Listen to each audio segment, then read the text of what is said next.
ne s'assied d'abord pour calculer la dépense. Les enfants de Dieu qui sont étrangers aux dépenses, qui savent dépenser, ne savent pas calculer. Mais Jésus nous apprend que quand on veut bâtir les tours, la tour c'est le projet. Ce qu'on veut atteindre. Mais pour commencer à entrer dans un projet, il faut d'abord faire quoi? S'asseoir. On apprend qu'un projet ne commence pas debout debout. On apprend qu'une vision qui vient de Dieu ne commence pas debout debout. On ne se lève pas un bon matin et on dit je vais bâtir.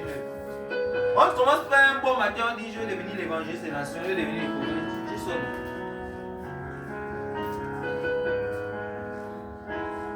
L'une des premières choses, lorsque Dieu veut nous amener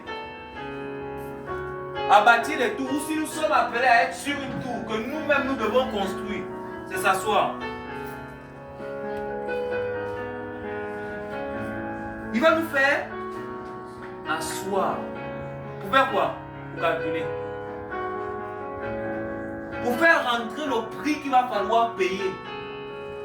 Asseoir. La Bible dit qu'avant que Jésus ne puisse vouloir multiplier le pain, il va dire faites-les asseoir. La foule avait faim, la foule avait des aspirations, la foule avait des choses. Avant de commencer à prier, Père, multiplie le pain. Il va d'abord veiller à ce que cette foule soit assise et bien rangée.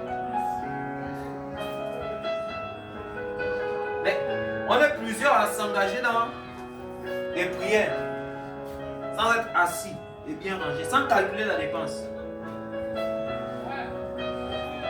Sans calculer ce que ça va nous coûter. En fait, il dit autrement ce qu'il a dit un peu plus haut. Il a dit quand tu calcules la dépense, ça va te coûter la haine de tes frères, la haine de tes soeurs. Ça va te coûter porter une croix, suivre le maître à un certain rythme avec un poids sur le dos.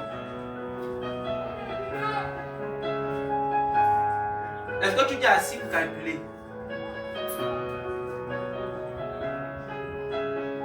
Est-ce que je me suis assis pour calculer? C'est que ça coûte en fait.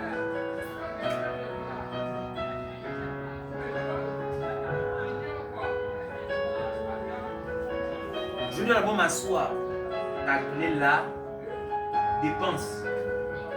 Pourquoi je m'assois pour calculer la dépense? Parce que ce que je dépense doit sortir de quoi?